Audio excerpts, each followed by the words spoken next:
Okay, starting off, we have Rainbow Rochambeau, a great game to do your first day of camp. Rochambeau is just a great like built-in conflict resolution for all the things you're going to deal with at camp. Um, if you have to deal with every single problem, you're going to be overwhelmed. So if they can have some way to take care of those minor problems, that's where Rochambeau comes in. So this is Rainbow Rochambeau. Two teams start at different ends. You always stay with your team. You bounce till you get into the middle and meet somebody. Once you meet somebody, you Rochambeau. If you are out, you go back to your team. Make sure to high five your team, especially if you get out. You know, they making sure they high five each other is a good way to keep them happy when they're out in a game. But yes, really straightforward game. Great game to play if you're trying to split them up to drink water. Also, a great game to use those hula hoops that are a little bent. You still can use those hula hoops. I just want to take a moment to say whatever game you are playing, define your boundaries. Show with your finger, walk the perimeter of the game. Have the campers use their finger and point to the perimeter of the game. Even as I did this with adults, people forgot the boundaries of the games. It's just very important for them to be safe. Toilet tag is a game that is great for about 10 to 12 kids. I usually play it with my younger kids, but it's great to do with your older kids too. Great thing about this game is that it keeps going, right? So as soon as you tag, you take one knee and you put your hand out as like it's the plunger. Campers are encouraged that when they see somebody down on one knee to flush them so they can get back up and start playing in the game. Things to watch out for is please tell kids that if they flush somebody, they can't tag them back and then flush them again, because then that's not fun staying in that endless loop. But also very important to establish your barriers in this game. And obviously from the last game, if two people tag each other at the same time, they should just Rochambeau. So this is us going through the game. As you can see, somebody that just got tagged goes down on one knee. You're trying not to get tagged, but if you do get tagged, no big deal. You just put your hand out and make sure to flush somebody. They're back in the game. Next up, we have Banana Tag. Banana Tag is a great game. It can get a little chaotic, but campers can get their energy out. And I like this game because it leads into a dodgeball game I like to play called Spudball. Banana Tag is everybody is it. And when you get tagged, you watch the person who tagged you. And basically you're waiting for the person who tagged you to get tagged. Once the person that tagged you gets tagged, you can get back up. I like to say before the game starts that nobody's ever gotten every single person down. That really like inspires your campers to try to be that first camper to get every single person. This game is a great game, and like I said, it leads into another one of our games, which is Spudball. Very important to know who tagged you and watch the person who tagged you. Okay, let's go over our dodgeball rules. Dodgeball is hopefully a game that you will play often, and it's important to go over the rules. So anytime I play dodgeball, we aim for waist and below. And I'll even say, what do we aim for? Waist and below.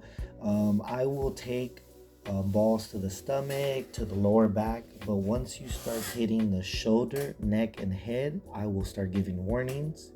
The first warning, you have to go down in the game.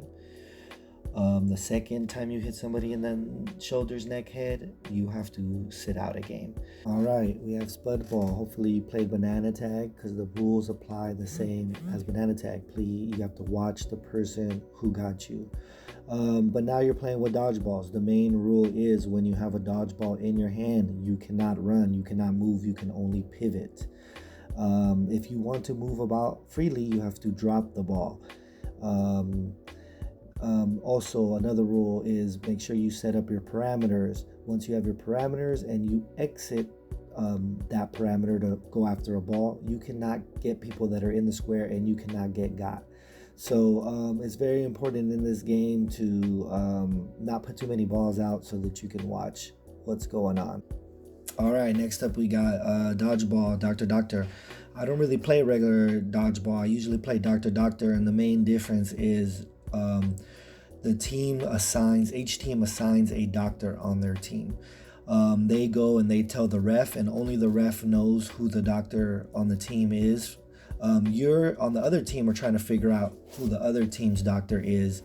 Once you get their doctor out, then you can basically get on your way of winning the game and getting everybody out. Regular dodgeball rules apply. If you throw the ball and somebody catches it, the person who threw it is out. And actually, if your doctor does get out in Doctor, you can catch the ball and get your doctor back in. A really fun game for kids, and especially for the kids that are not good throwers, they can be the doctor. And another thing is, another kid also maybe that's not a good thrower can protect the doctor. In this game, your ability to protect your doctor is your ability to keep kind of your team alive. So it's a really great way to see the strategy of not only that kid that cannot throw, but another kid that is willing to, like, be a sort of bodyguard for that maybe smaller kid that can't throw, but that's really fast, that can get in there and tag people back up. This game, I enabled Memory Rock, even though it's not my game and we were actually shown this game. You put the hula hoops out in a sort of grid. We didn't have enough hula hoops, actually. You would have to use some more. But you make a little path through the hula hoops that only you can see. And it is up for the campers to try to figure out the safe way through the hula hoops, but only you know the path. So they kind of got to remember, only you have the path written down. So they got to kind of remember what hula hoops worked and what hula hoops kind of like exploded or whatever. Our next game is called Fishy Fishy. This is a true tried classic. I almost didn't demo this game because I just figured that everybody played it, and I was surprised how many people didn't know this game. So this is a great game. Basically, you two campers will be assigned as sharks. The two campers are trying to tag the fishes in a predetermined location as they cross the ocean. So every time you sing the song, Fishy Fishy in the sea, please come out and play with me, the campers have to cross the ocean to the other side, and then they have to wait till they hear the song again. If you tag somebody, as you can see by the way they were flailing their arms, they are the seaweed. The seaweed cannot move, they can only pivot, and they are there helping the sharks. So now that we, in this situation, me and Mariana are the sharks, and we have sang the song as the fishes are going to come across the ocean, and the seaweed are kind of helping us get the last remaining fishes. This game, it's called Triangle Tag. I like to put a cone in between three people that are linked hands. And basically you move around the circle. The three people that are linked hands are trying to protect the one person that's trying to get tagged. So for example, in that example, I am the person in the black and yellow staff sweatshirt that's trying to get tagged. And my friend is outside the circle trying to tag me on my back. Hands and arms do not count. They have to try to tag you on your back. Once they tag you on the back, they become part of the circle, and now you are put across from the person that you have to try to tag on the back. As you can see, it's a really fun game that can just keep going on forever and ever.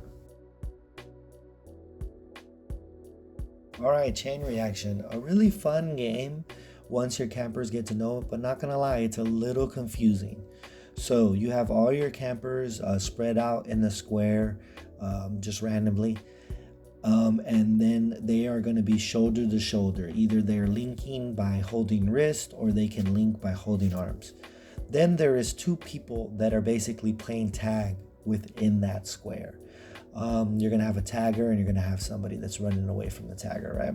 So the person running away from the tagger at any moment, if they decide they do not want to run anymore, can link arms with somebody in the square. But once they link arms with somebody in the square, they cause a chain reaction. So once they link arms with somebody, now the person that person was linking arms with is now running around and has the danger of being tagged. This game can be really fun, but like I said, can be really confusing. Most of the time people don't realize that the arm that you grab, see, they did it perfectly right there. You have to start running, not the person whose arms get grabbed, but the person who was grabbing the arm, right?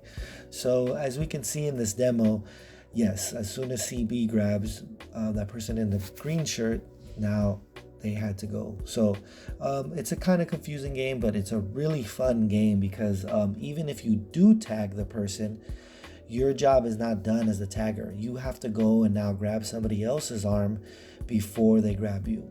Obviously, if your camper is looking a little tired, and you can throw somebody in the square that hasn't gotten a chance. In this game, there's a lot of people standing around watching two people play, so just make sure you shuffle it around and everybody gets a chance. This is Bob the Bunny. Definitely a game you want to play with your younger kids. Not that many rules, not that many things going on. Perfect for our younger campers. So one person, the hunter, will stand in the middle.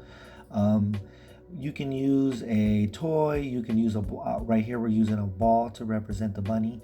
As soon as you close your eyes, you sing the song Bob the Bunny, Bob Bob the Bunny, and the campers in the circle around you choose whether to move it from the left or the right. They have to remember to not show the bunny, because as soon as the hunter opens their eyes, they're going to get three guesses to try to guess who has the bunny. I love to do this. I love to be the hunter in the beginning and purposely get it wrong. The little kids love fooling the adults. So this is a great way of, you start the game off and get it kind of silly. They love singing a song. Any game that has a song, they love singing it. And this is a great game to do with your younger campers.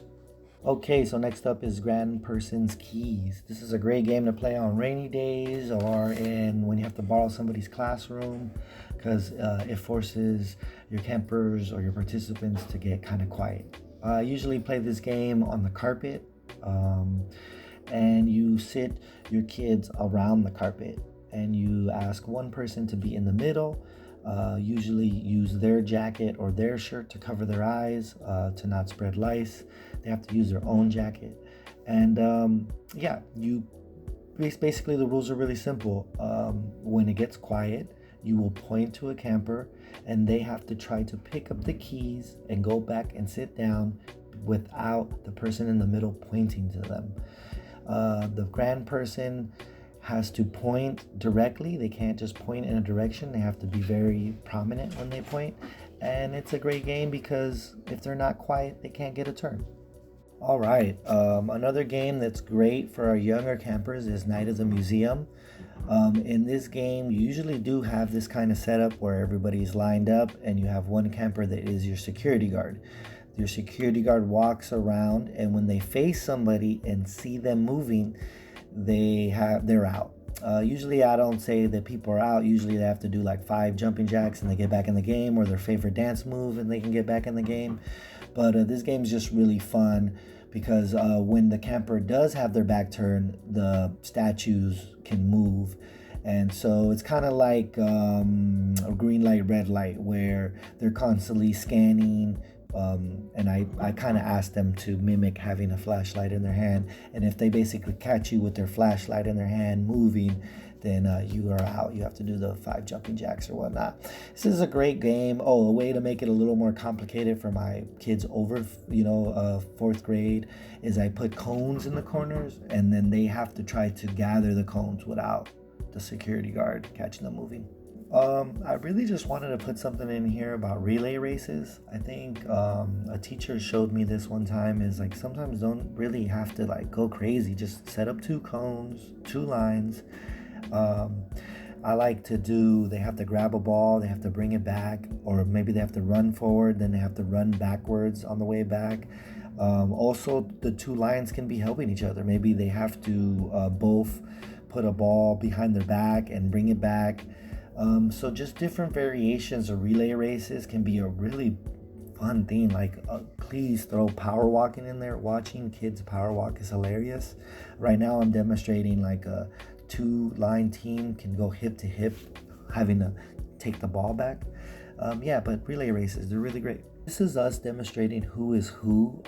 In this game, you either have to have a tarp or a blanket, and you have both teams sit on opposite sides of the blanket, And then you just shuffle your campers through, right? Hopefully the other team can't see through the blanket or see under the tarp or around the tarp, and you have you have a camper sit basically right in front of the blanket. And once you drop the blanket, they have to point at each other and they have to say each other's name. And so the camper that gets the other person's name very quickly, that they get a point for their team. This game is called Electricity.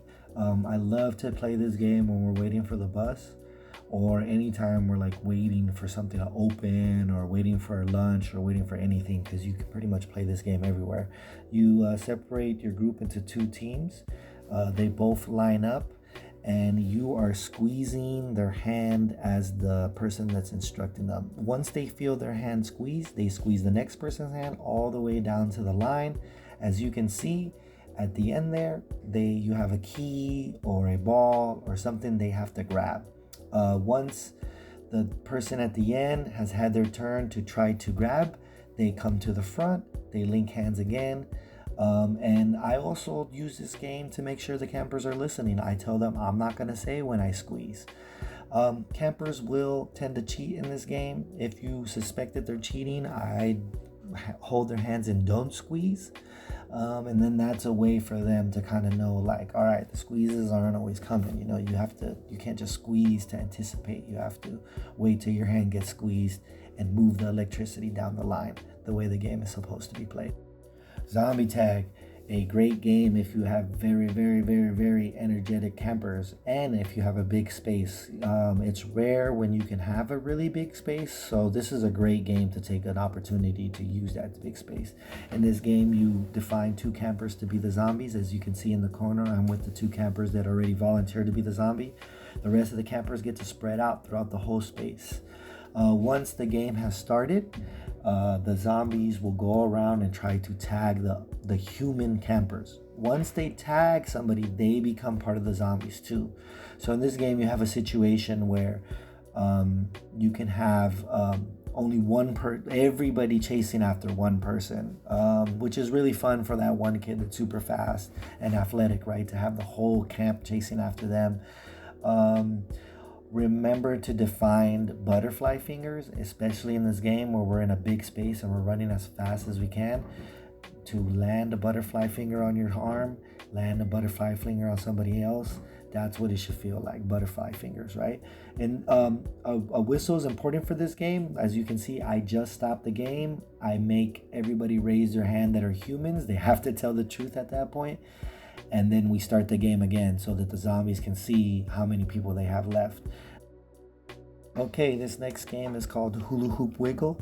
Very simple game, very easy concept. You put a hula hoop in a group while they are all linked hands, and their job is basically to get the hula hoop around the circle through every single person without letting go of their hands. And getting the hula hoop back to where it started, right? The group that does it first wins, right? So this is a great way for them to start learning how to work together. And next up we have Human Chain. Human Chain was actually a great game that Mariana Ramirez came up with that day. As you can see, she's in the middle explaining this game. And basically you have all your campers stretched out like this, right, in this formation where one of them is touching the wall and the rest of them are kind of like as far as they can go, reach out. As soon as you go, they have to weave in between everybody's bodies. Great job of lifting up your hands so that they don't have to get down so low. And basically the game goes on until either A, everybody gets a turn, or B, you make it all the way across the room. So this time we are playing all the way across the room, right? You're not done until you can touch the other end, which is great if you're in an enclosed space. Obviously, if you're not in an enclosed space, you have to define the end of the game. But this is a really fun game, really simple, really straightforward, no confusion, and something that the little kids and the older kids will love to play. So this is a game that also kind of can serve as a head count when you're on field trips. But basically here, Mari, this is another game rigged by Mari, is every camper right here will be assigned a number. And then whenever the leader the leader doesn't say, right, but at any moment they can say numbers, and once they say numbers, they have to go in order, right? If they get it all the way through, they get a point. But this is a great game just to help you with head count and also just keep them busy on the bus or something. All right, this is one of my favorite games, Shake and Bake. Um, you set up the game kind of like Steal the Bacon. So you have a partner that has the same number as you. Um, both teams will either get to do the shake or get to do the bake, either get to tag or get to run. And basically, very important for the runners to have enough space to get all the way across. So basically, this is you against your one partner. In this situation, I didn't do a good job of explaining the game, but you can run into the square and try to tag your partner, right? So you're going to have that where the first kids probably don't get the game that well. They're kind of your examples. And it takes for that second kind of group to come in. So make sure if there is some confusion that first group gets like another chance at it, you know. But basically you can see it here with the second group. So I will call out the number, and the number applies to both of these people, right? They're both have the same number. And so when I call out the number, the runner has to get into the middle and try to avoid the tagger, while the tagger is using the barriers and trying not to let the runner cross the line before they tag, right? So this is a great game if you have kids that have never played sports before. They're learning how to kind of evade a person, and also if you're the tagger, you're learning kind of how to like shadow guard somebody, right? A lot of games you don't want somebody to get into a space, so this is a good game to start teaching your campers those fundamentals of sports, right? How to evade somebody, and also how to like stay with somebody to be able to tag them before they cross a line or cross a space. So that was a great example right there. You saw a little more shaking and baking. Please encourage your campers to, feint one way and then go the other way. I mean, so much of our sports is feinting one way and going the other way. All right, so this is my version of Steal the Bacon. I like to call it Steal the Fruit, just to, put that healthy message out there. But the only thing that I would say, I mean, this is a really popular game. I mean, you've probably seen Steal the Bacon before. The only things I would say is please put 2 balls out there, or 2 fruits or 2 bacons out there. You will minimize head collisions. And another thing I would say is have fun with it right here. Our ASL instructor is demonstrating that I am saying, tell them to power walk. Tell them to do things that are, maybe they walk like a pigeon one round. Maybe one round they walk. Oh, this is really funny. I didn't explain the game good enough. Both people thought they had to get each other out like it was a dodgeball game. But I really like that idea, actually. Why not have that?